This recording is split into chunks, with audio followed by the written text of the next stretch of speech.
Welcome. Today, we are diving deep into something that shapes pretty much everything in our lives. But most of the time, we don't even see it. We're talking about social institutions. And trust me, by the end of this, you're going to have a brand new lens for looking at, well, everything. So let's just start with a really big question. I want you to think for a second about all the invisible rules that kind of guide your day. Everything from how your family works to the setup of your school or job to the entire global economy. Where do all these rules come from? What makes them feel so real and powerful? Well, there's a name for them.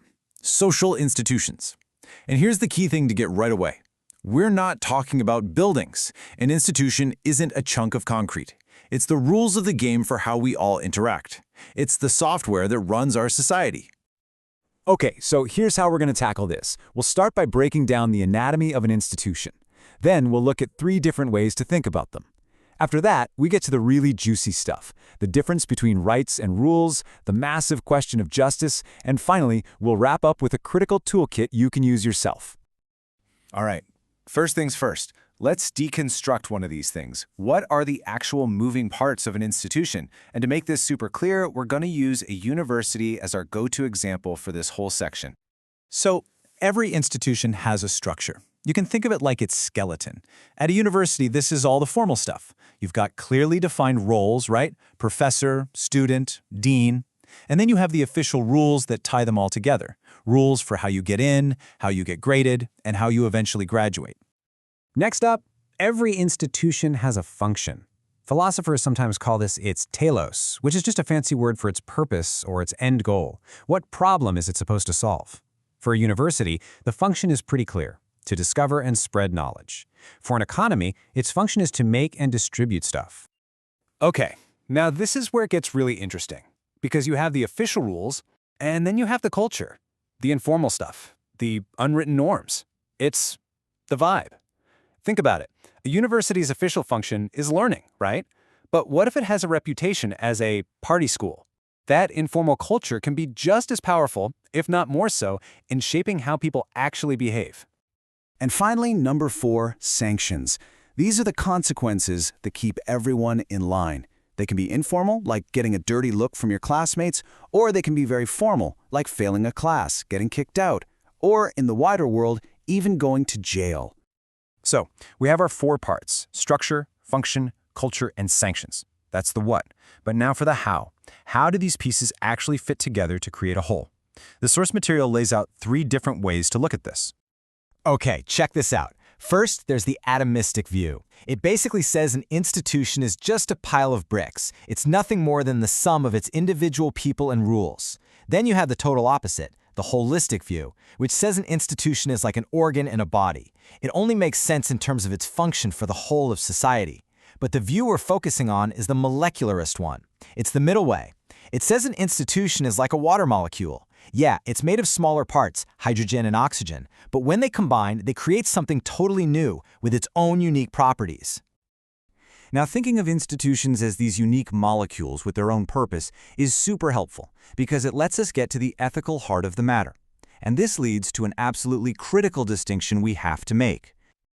And here it is. This is so important. Not all rules are the same. On one side, you have what we can call mere institutional rights. These rights only exist inside the game. Think about it. The right to move a pawn 2 spaces on its first turn only matters if you're playing chess, or a faculty-only parking spot. But on the other side, you have institutional moral rights. These are rules that are supposed to protect and uphold a fundamental human right, like the right to vote, or the right to a fair trial. So let's put this to the test with a really powerful thought experiment. Imagine an institution, a state, whose official rules say the people of a certain race cannot vote. Now imagine an official who works for this institution. Their job is to enforce this rule. And when someone calls them out, their defense is simple. Hey, don't blame me. I'm just following orders. I'm just doing my job. Based on what we've just discussed, is that an okay excuse? Is that a valid moral defense? And the answer has to be a resounding no. It is a moral failure. And here's why.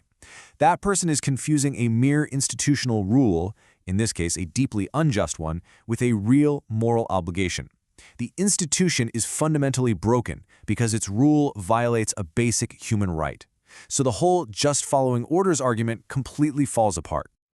This whole ethical framework, this idea of looking at the purpose and the morality of the rules, it all builds up to one final massive question you can ask of any institution.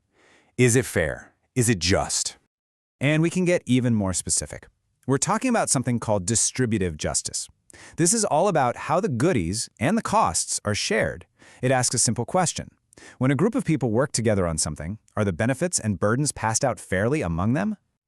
Let's run another quick thought experiment, a more modern one. Think of a big multinational corporation. It's a textbook joint enterprise. You've got executives making decisions in a wealthy country, and you've got workers on the factory floor in a developing country. They are all working together toward a common goal, making a profit for the company. But then we have to ask, how are the benefits of that joint action distributed? A basic principle of justice would say that the people who create the value should share in the rewards. But when you look at the numbers, you see a massive disparity. This isn't just a big gap. It's a clear failure of distributive justice. So, after all of that, what's the big takeaway? Well, the goal here wasn't just to learn some theories. It was to build a practical toolkit that you can actually use to analyze the world around you. Let's zoom back out and put it all together. What you have now are 4 incredibly powerful questions you can ask about any institution you come across, whether it's your job, your school, or your government. 1. What is its real purpose? 2. Does that purpose actually serve a genuine human good? 3. Does its rules respect fundamental moral rights? And 4. Does it distribute its benefits and burdens fairly? And that really brings us to the final thought. You now have a framework to see those invisible rules of the game that are operating all around you all the time. So the question isn't just what the rules are anymore. The real question is whether they are good, whether they are right, and whether they are just. So, which rule of the game in your world needs a new look?